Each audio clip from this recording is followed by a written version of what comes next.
Hello there, good evening, and welcome to News Night here on Metro Television with me, Desmond Okreku Dance. We've got stories in the next 1 hour coming up. Let's take a look at our headlines this evening.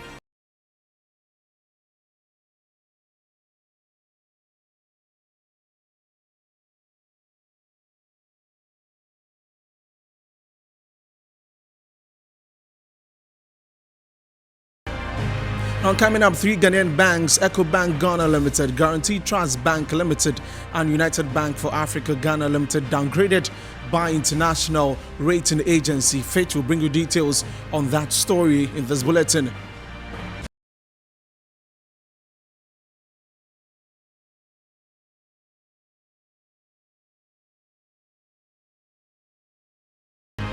Also coming up, the National Union of Ghana Students rejects decision by the KNUST Governing Council to ban the Junior Common Room JCR systems of hall management by students following recent clashes between Katanga and University Halls. We'll be speaking to the president. And also, Ghanaians asked to take precautionary measures as Ghana Meteorological Service forecast intense rains across the northern sector in the week ahead, with the southern and middle sectors to be affected in September.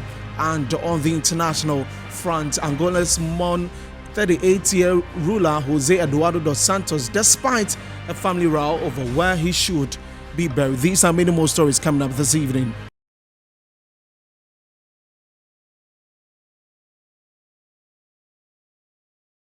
Welcome to the bulletin. We are live on Facebook at Metro TV Ghana and also on DSTV channel 277. Now to our first story. And international rating agency Fitch has downgraded the visibility ratings of three Ghanaian banks to CCC. The banks are EcoBank Ghana Limited, Guarantee Trust Bank Ghana Limited, and the United Bank for Africa Ghana Limited. Now the downgrade came after the rating agency downgraded Ghana's economic powerhouse to CCC to junk status in August 2022. The downgrade of the three banks' VRs, according to Fitch, follows the downgrade of Ghana's long-term IDRs as the bank's standalone credit profiles are closely linked to that of the sovereign. This reflects the concentration of the operations within Ghana, strong reliance on sovereign-derived income, and high exposure to the sovereign relative to capital. The VRs are one notch below their CCC plus implied VRs, reflecting the operating environment sovereign rating constraint. EcoBank Ghana's shareholder support ratings were rated at CCCT and that of GT Bank Ghana and UBA Ghana at B-. The long-term issuer default rating of EcoBank Ghana has therefore been downgraded to CCC Plus from B-, while those of GT Bank and UBA Ghana have been affirmed at B-. The outlook on the long-term IDRs is stable, Fitch noted. The rating agency further noted that it has simultaneously withdrawn EcoBank Ghana's ratings for commercial reasons and will no longer provide ratings and any analytical coverage for EcoBank Ghana. Viability ratings measure the probability of a company being in business within the next 12 months. Now let's speak more on this as we're joined by economist Emmanuel Dakwa for some analysis on this. Good evening and thank you for joining us here on News Night. Now, what is the implication of this downgrade? Are Ghanaians or clients likely to be affected? Thank you very much. Basically, it's all about affecting the bottom lines of these companies. And so it is more of the shareholder concern. It has not got into the time that, customers of these banks should panic. It is all about the level of investment they have made with government in terms of placing, credit with government. And because government's credit rating has been downgraded, and it's tight fiscal space, government is having challenges with amortizing some of its debt. That is why these, ratings have come about. But these are early days for customers of these banks to be alarmed. Are we going to see any other of the banks in Ghana fall in this particular situation? It depends on their level of exposure to government. And so a critical analysis will have us look at the various banks and how much they have placed with government.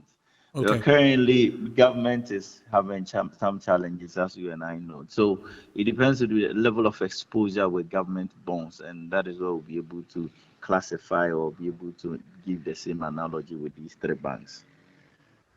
So what would be your recommendations so that, I mean, we do not see any more downgrades of our banks?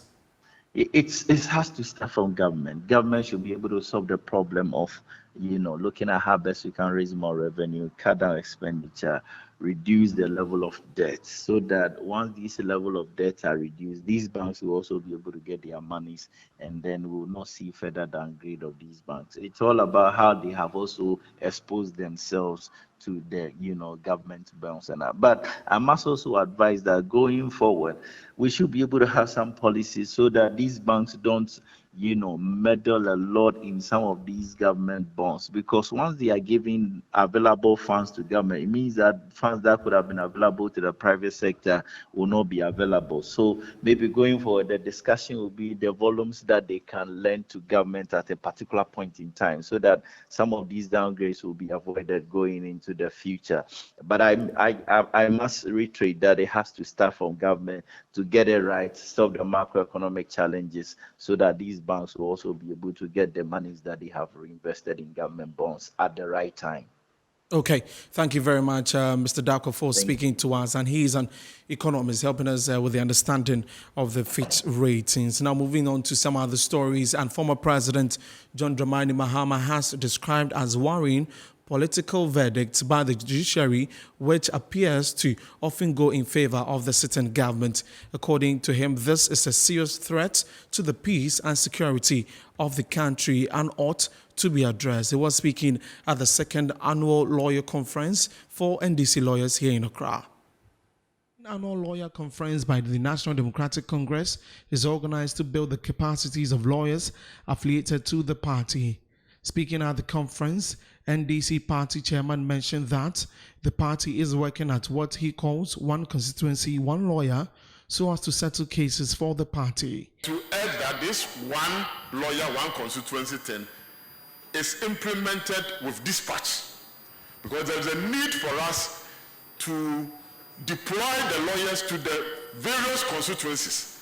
Let the constituency executives and others know that this is our lawyer who will volunteer to be assigned to constituencies and then be introduced to the constituencies, work with them, visit them, have meetings with them, and then by the time we get into the election, they would have been part and parcel of those constituencies. Former President John Dramani Mahama, in his remarks, described as worrying the way political verdicts go. Recently, so badly has the image of our judiciary deteriorated that many of our citizenry openly make mockery of our justice system and of our justices. The phrase, "go to court," is these days met with derisive laughter, instead of hope that one will truly get justice if he went to the courts. If people are not poking fun about politics and inducements being used to sway the hand of justice in the lower courts, then it is poking fun and making statements about the 7-0 of the unanimous FC. One of the scariest existential threats to any democracy is when citizens think their judiciary holds no value for them or no use to them. And this is the security threat that the national security apparatus tried to draw the attention of the nation to recently, but was poorly received by the president and his party.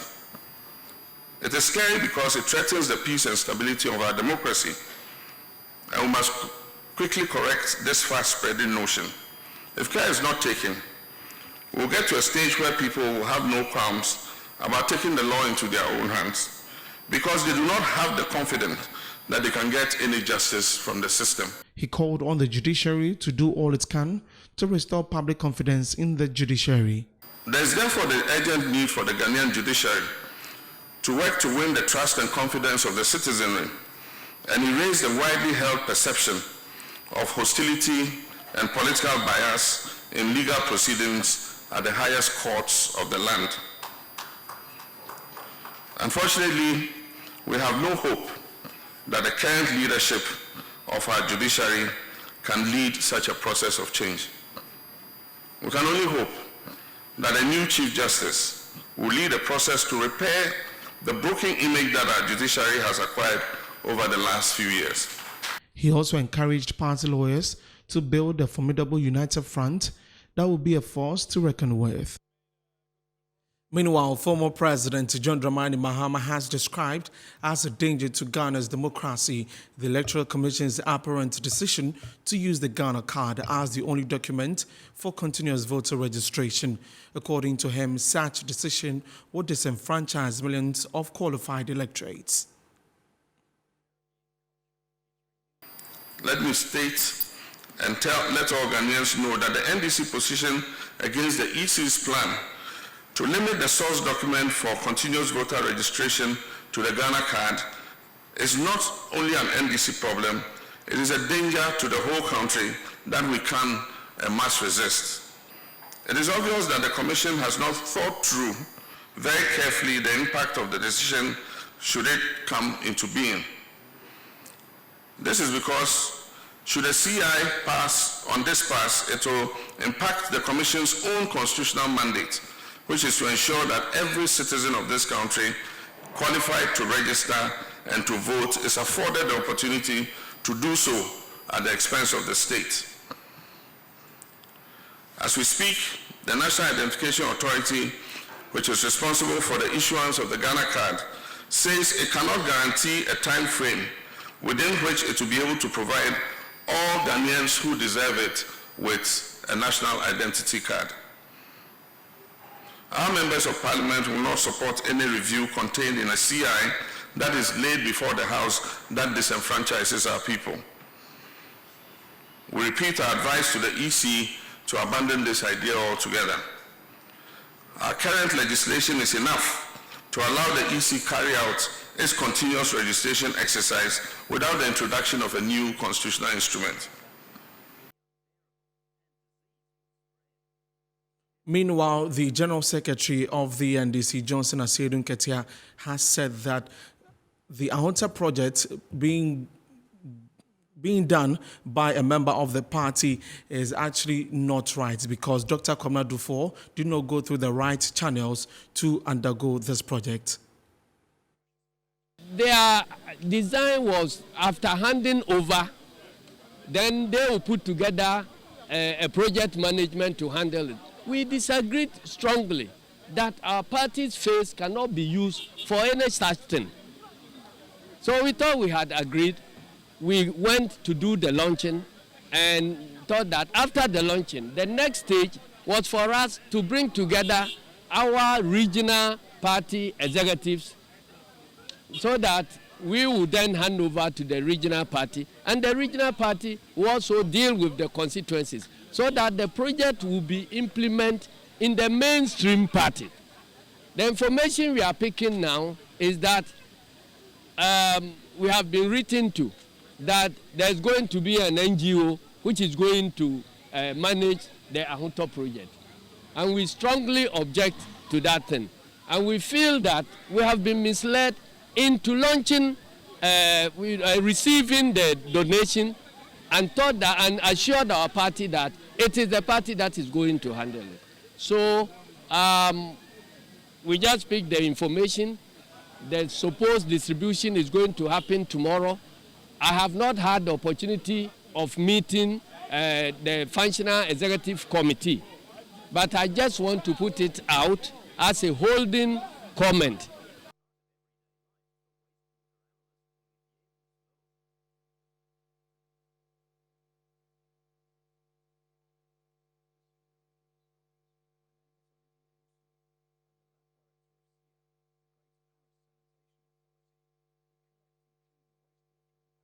Now, some more stories. The Wildlife Division of the Forestry Commission has refuted claims that a lion escaped from the Achimota Zoo.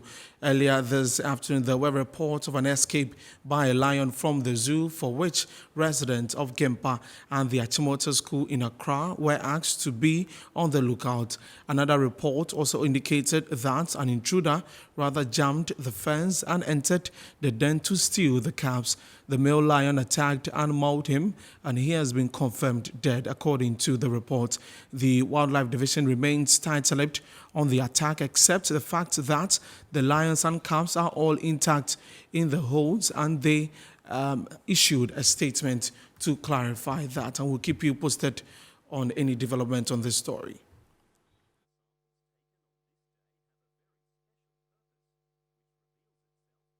Now, the National Democratic Congress is condemning in no uncertain terms what it describes as government's high-handedness in resolving disagreement in the installation of prepaid meters in Lower Manya and Yellow Krobo areas.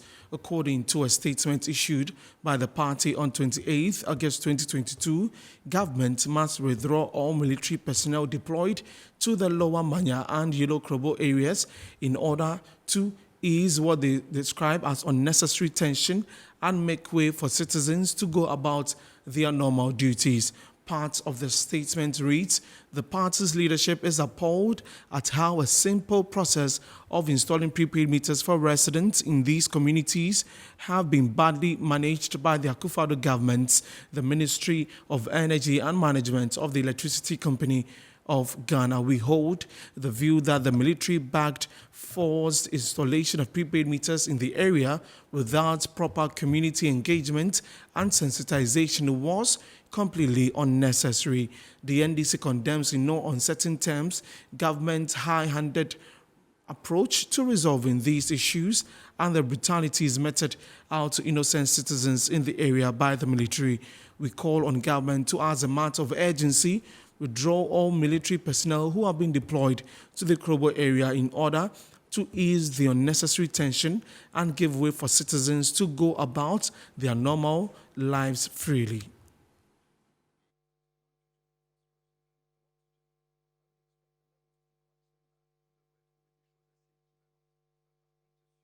You're still watching Newsbeat. Still to come, we will tell you more about how deep trenches in Kumewu, Bodomase are leading to deaths and injuries right after this break. Please do stay. Dinamo atwede bi e wapa na wo mo bua na de atwede ni sim enipa na ejina soro se na eje maame no again no na de to afi na tese wa collapse papa besiri wa bi ono so anafo ase ono so tom de ko to eje wa ankasa na wi.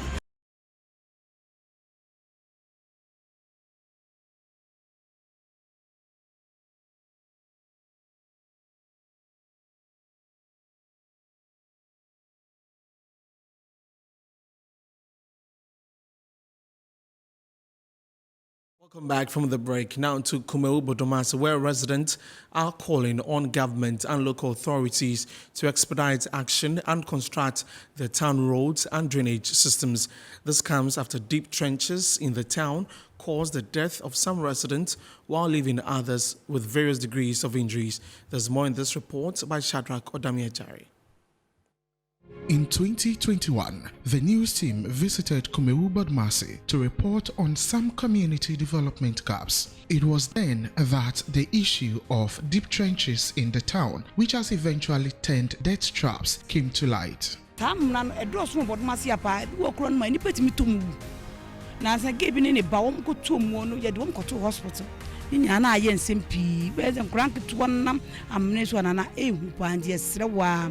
ne Bodomase ni bia obetinka bia so wo mo bia de bebua ye bia esrewa ba be mwa na se de ye hu amane wa se amna na ekum ye Bodomase fo aban so be na kakrani be mfie be miensani o se Kumewu Bodomase obe tan rules caterpillar e wo Kumewu e ba Bodomase ayi akwane a efi obesine ye ntikuta mjame e monka nsuo tokora na ye nanka ne ye tan e ba bi kora nanka ye pe nenso ye de adesede fa metro tv so mo nsɛntwerɛfoɔ so na aban ate sɛ Kumawu Bodumase 10 rules no a ɔka so ɔbɛyɛ no ɛwɔ mu sɛ nimfuo dɔɔso na kuro biara bɛtu mpɔne a ɔma biara bɛtu mpɔne a ɛso ɔma na ɛfa na yɛ na kwan titiri. This is one of the waterways of the rivers serving Bodumase. It looks dry.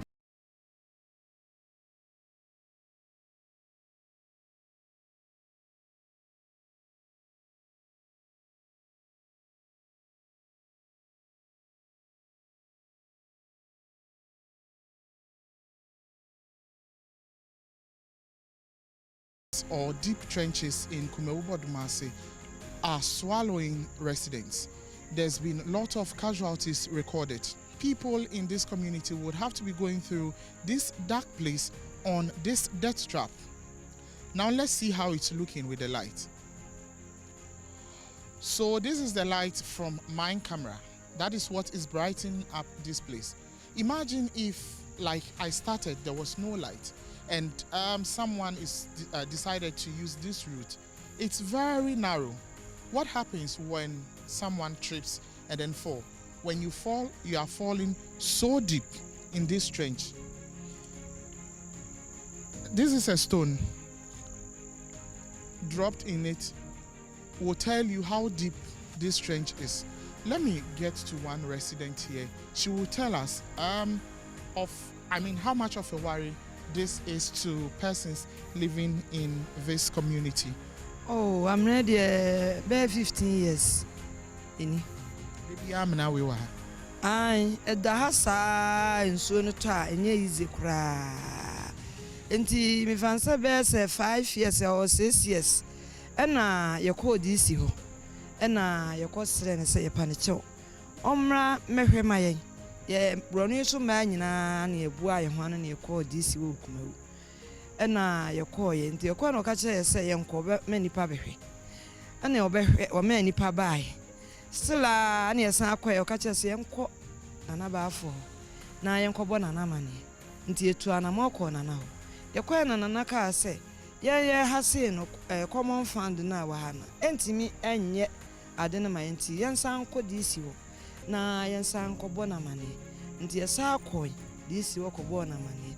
And why say young tina a rabbit, and your cranny will be and see a beauty and see your church. Me say, a be atomo pra, a be atomo, who bet me actually musa. Aye, and near me, I'm an emocase.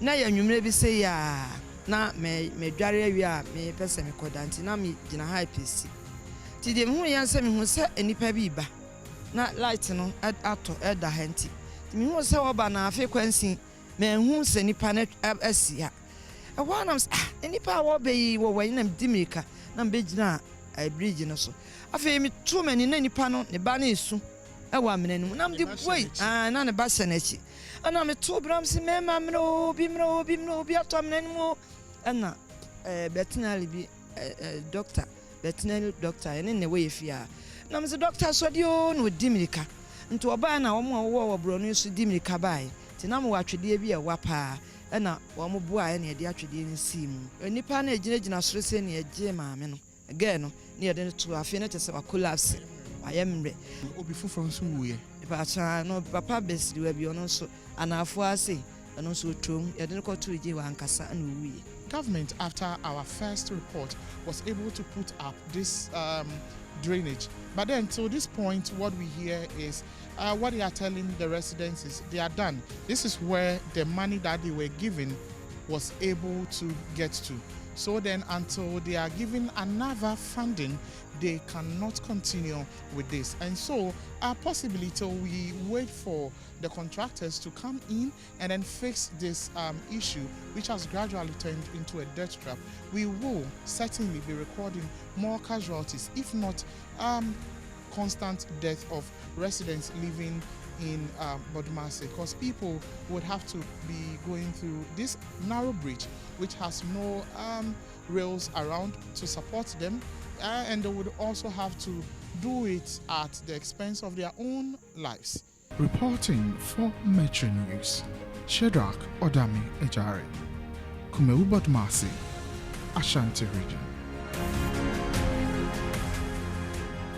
Now to some other stories, and the Ghana Meteorological Agency is forecasting intense rains across the northern sector in the week ahead, with the southern and middle sectors to be affected in September. This week has seen much rains in the southern belt, and Ghanaians are therefore encouraged to take some precautionary measures to remain safe. And we are joined on phone by Joseph Portofi, who is the Deputy Director of the Ghana Meteorological Agency, for a conversation on this. Hello and welcome. Now, can you tell us what is causing the intermittent rains that we have been having across the country this week? Oh, good evening, and thank you for having me. And what I can say is that for the intermittent rain along the coast of the Middle Belt, it is something that we should expect, because we are in what we call the little dry spell, or some little dry season, in which from August, because the temperatures of the sea in the first place are very, very cold. Temperatures of the sea is very, very cold, and because of that, we are not getting what we call convective activities. However, all the activities have been shifted to the north. So for this period, the northern part of the country are the ones who are experiencing heavy rains, thunderstorms, and showers. But for us along the coast, we'll get intermittent rain, and then maybe drizzle and showers. What happened yesterday was that we have a very deep low pressure over the southern coast. Okay. And there was a system which was passing over the north, and then because we have low pressures and a little moisture, because the moisture will pass through the Guinea coast to the north. So if you have a low pressure, it will try to fill in that low pressure, and that's why we had a lot of rain over the central region and then a part of Greater Accra region yesterday. Okay. However, as I said, you realize that the temperatures are very low along the coast. Everybody is shouting, it's very cold, but I hope people are saving their electricity, saving their air conditioning, saving their fans, and they are sleeping in a very good weather. Okay. Can you kindly give us the details of how the forecast will be this week and the month ahead? Very well. This week, this evening, we should expect some slight rain along the coast, the coast from Greater Accra region, Central region, and the Western region. We should expect some places will get some drizzle, some will have light rain, some will have showers. And then when we move from there, the middle belt will not have anything, but some hilly and forest areas will also have some slight rain. But with the northern part of the country, yes, the system has moved even to Burkina Faso as I'm speaking now. But we are hoping that by Tuesday, Wednesday, the northern part of the country will also be in the thunderstorm with rain.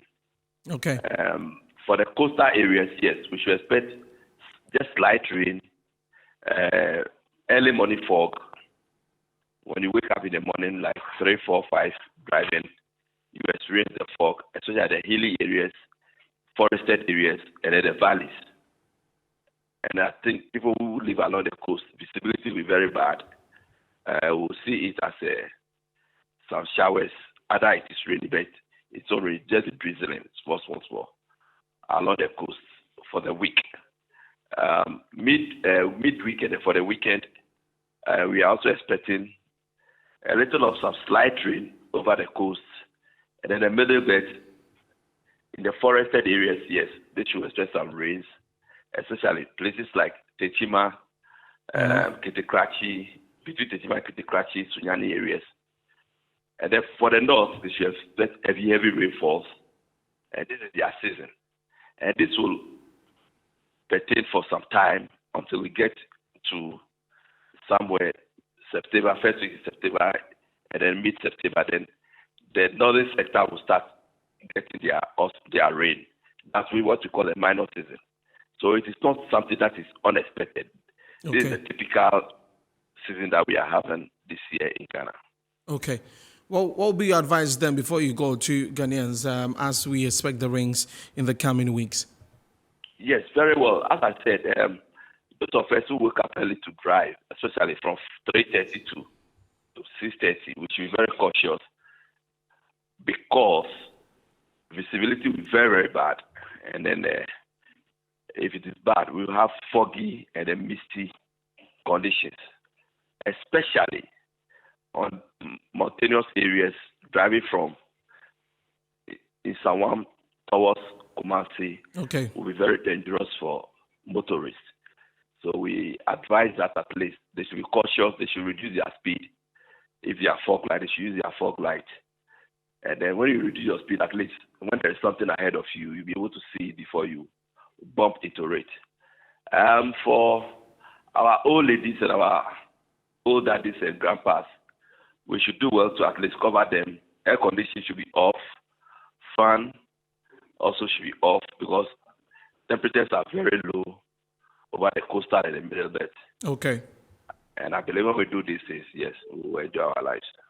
Thank you very much for speaking to us here on News Tonight. Really do appreciate you there. And he's the Deputy Director of the Ghana Meteorological Agency. Now to some other stories. And the National Children's Day has been marked with the government renewing its utmost commitment to guarantee the best interest of children and to give them a good start in life at all times.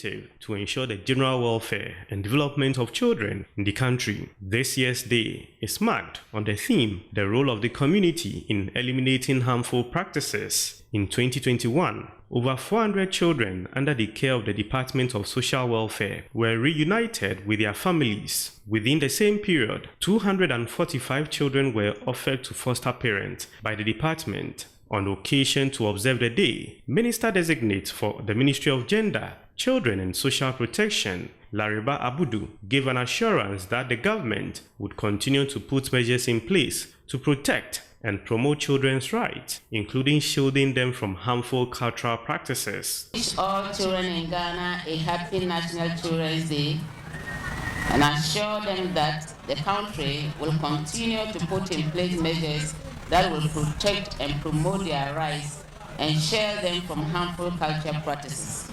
She mentioned physical injury, contraction of HIV and AIDS, and sexually transmitted diseases, reproductive health disorders, mental health problems, and psychological trauma as some of the dangers of living on the streets. Ghanaian research estimates that more than 61,000 persons below the age of 18 are living on the street in the Greater Accra region in Ghana. Street children are a hidden vulnerable population and a global public health issues in the world. However, not much research and sensitization has been done to curtail this problem. Among other issues, street children are vulnerable to physical injury, HIV/AIDS, STDs, reproductive health disorder, and mental health problems, and psychological trauma as a result of living on the street. The director of the department, Reverend Dr. Comfort Asari, urged families to support children they are reunited with and not to send them back to the shelters like the case has been in some instances.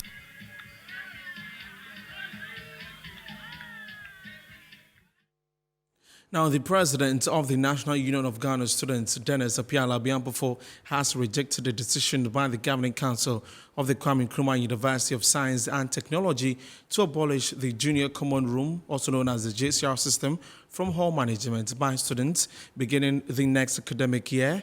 And in a series of posts on Facebook, the NUGS president said the decision by the Governing Council is a travesty of justice. And the university Governing Council took the decision at a meeting on Friday following violent clashes between some students of the University Hall Katanga and Unity Hall Continental during Hall Week activities on August 18. But the students' leadership body considers the action far-fetched. Dennis Appiah-Labiampofo joins us on phone for a conversation on this. Good evening, Dennis, and thank you for joining us. Good evening, Desi. How are you doing? Great, I'm good. Now, you described the decision by the governing council as warped. Why do you say that? Thank you very much. I think that first of all, we need to situate the issue in proper context. So let me give you a very simple logic. There is a festival going on in two communities, a traditional festival being celebrated by the traditional authority of the area. Then you have two young people or two groups of young people clashing in the two communities. Then the regional minister or the president comes and sacks the DCE and says that he's abolished the DCE system. That is the kind of situation we find ourselves in. So place this into context in the national perspective, and then you realize why we call this a travesty of justice. JCR systems have always been a very key pillar in supporting the management of the halls and proper representation of students. So I am wondering how the University Council find the JCR system to be the reason for the clashes between these halls. Because one, the JCR executives are not part of it. Two, in fact, they, from time immemorial, they have been the reason why the clashes do not either happen or the classes do not go overboard. So I am wondering why the very institution that has been very supportive to management of the various halls to ensure that calm is restored is under attack and under siege. But to us as the National Union of Ghana students, we've said that within the coming days, we'll be engaging the management of the university. We'll be asking the very necessary questions as to why they would want to attack the student leadership in such a situation when the student leadership have really been very supportive in the course of ensuring that these classes do not happen. Now, Dennis, we've called for stringent measures to deal with these clashes.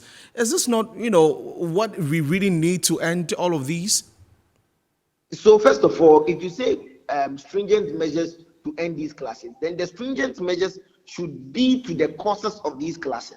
The question to everyone is that, are the JCR executives the cause of these clashes?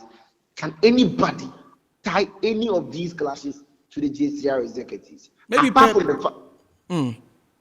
the fact that they have worked so hard to ensure that these classes do not go overboard. Maybe per the findings of the committee, they got the hint that the leadership of, but Dennis, we cannot also refute that sometimes the leadership of these halls know what is going on. And you see, what is even worrying in this situation is that some leaders of the JCRs even alerted the university management before the situation got to the grounds. So you find a group of people who are working very hard to ensure that the hall is being run, things don't go overboard, and then they become the scapegoat, they become the blame basket for something that they know nothing about. Can anybody, like I mentioned, there are two traditional areas celebrating a festival. There is a clash between the two sides, and then the DCE is sacked. Okay. Now, apart from this particular one, respect to the JCR, do you agree with all the other points raised in the statement? I think that we in our earlier conversations with the media mentioned that we are all for discipline. We are all for things that would ensure that there is calm in the university. What we wouldn't be for would be measures that do not enjoin or bring students into the fray in finding a lasting solution to this. So to a very large extent, we agree with a lot of the things that the council would want to put out there. But we have said that if two lecturers fight, you don't sack HODs and abolish HOD systems. In the same way, the JCR is an executive committee of the student leadership at the hall level that is committed to the political leadership of the hall. It has nothing to do with these clashes and has never sanctioned these clashes. Okay, Dennis, finally, before you go, you met with the leadership of both halls. What was the outcome? What did they tell you? This is where I am even hurt the more. I met these halls and you'll be shocked as to how much they are committed to the sustainability of peace within the university enclave and how far they've been going to ensure that this is done. We had agreed on a roadmap within the coming weeks, we're going to establish strong measures at the student front to ensure that we are a part of ensuring discipline in the system. Okay. And then you wake up and this is the what you are hit to the face. But in my closing statement, what I would say is that an advice to the university management: the students front is not happy. That's one. Two, these are times that unscrupulous persons would want to take advantage of the vacuum and fill it with violence and clashes. Let us not allow things to go overboard before we say we didn't listen. Okay. You can't tell us that the young people of this country are the future, then you take them out of the equation. Okay. To prepare for the future. Thank you very much, Dennis Apiala Biampo, for speaking to us. He's the president of NUGS. So, you're still watching News Night here. We're taking another break. We'll be back shortly. Please stay.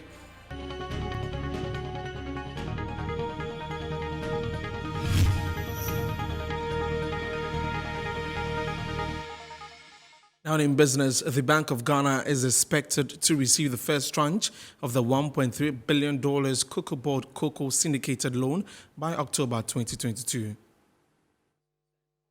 Tranche of $390 million is also expected to be received from November 2022 to February 2023. According to reports, the fund will be drawn down from the Ghana International Bank in London, one of the participating banks in the program. The inflow is expected to aid the central bank deal with the current depreciation of the cedi. Therefore, the Bank of Ghana will take the dollars and give the cedi equivalent to Cocoa Board for cocoa purchases for the next crop season. The loan agreement was scheduled to have been completed by August 25, 2022, after the participating banks were engaged. Meanwhile, the banks are Standard Chartered Bank, Rabobank, Ghana International Bank, French Investment Bank, Natixis, Industrial and Commercial Bank of China, and one of Japan's largest banks, MUFG.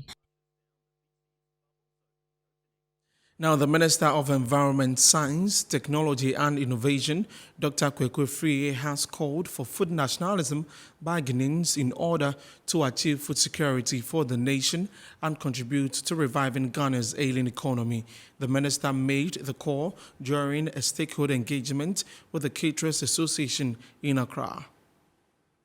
Dr. Kwekwe Friye asked Ghanaians to desist from patronizing continental dishes and to instead eat local foods. He besieged caterers to make conscious efforts in using local ingredients in preparation of food. To plastic is a huge problem. It has a medical problem on our hands. The way our food handlers, the caterers, they are using and applying plastics.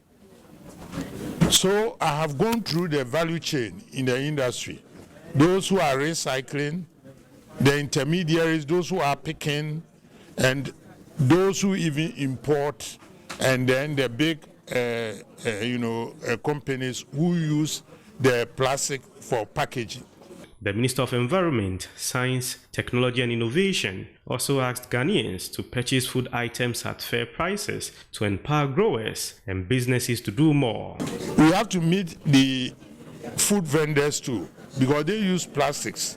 And for them, that is where even the medical problem comes in. A new culture has emerged where those who do traditional foods, especially those who do kenke, banku and others, for some reason they package these things in very hot, or even some of them actually immerse them in water and bring them to the boil. That is very dangerous because we have got a phenomenon called leaching, where the medium that is used to bind the plastics leach into the foods, and when you take it, the studies are not complete, there are even some inconclusive, but one thing is sure, because the plastics are composed of carbon chains, they have the same similar structure to some of the structures in there. And that's all for business. Up next is sports.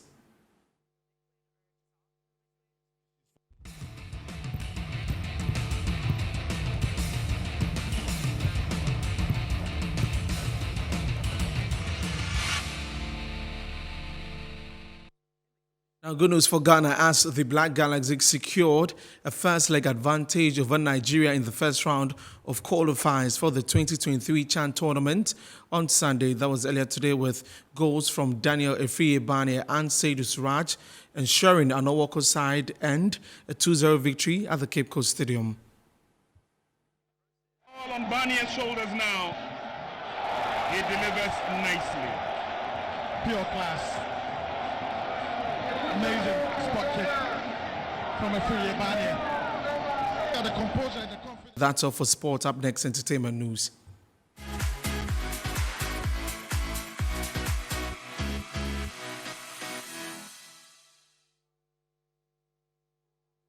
Now, a send-off party has been held for the outgoing French ambassador to Ghana, Anne-Sophie Ave, by stakeholders in the creative arts industry. The party saw several personalities in attendance who celebrated the diplomat for her immense impact on the country, especially the creative arts industry since her arrival in 2018. Here are some highlights. Got us all excited for the night. Don't go worry. Oh, yeah, the I got the money on her own. She go treat you like a kid. But she don't get it, you don't deserve the throne. I come across money in the bank. Come on, man, I'm gonna shop you with the buy. I'm gonna find my baby call to multiply. We ain't my back, got another on the side. Oh my God, she got me taking for a ride. You know, go feel better price. I go see her.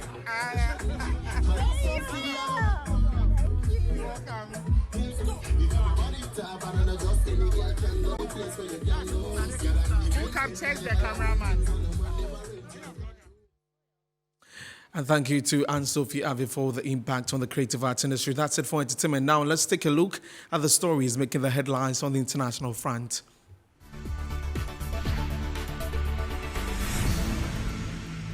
Angola held a state funeral for ex-president José Eduardo dos Santos in the capital Luanda after his death in Spain in July. Several African leaders and Portugal's president were in attendance. His death sparked a political row after his daughter Chiza dos Santos opposed holding the funeral in Angola. Dutch police say 6 people were killed and 7 others hurt after a truck ran off the top of a dike road and plowed into revelers at a neighborhood barbecue.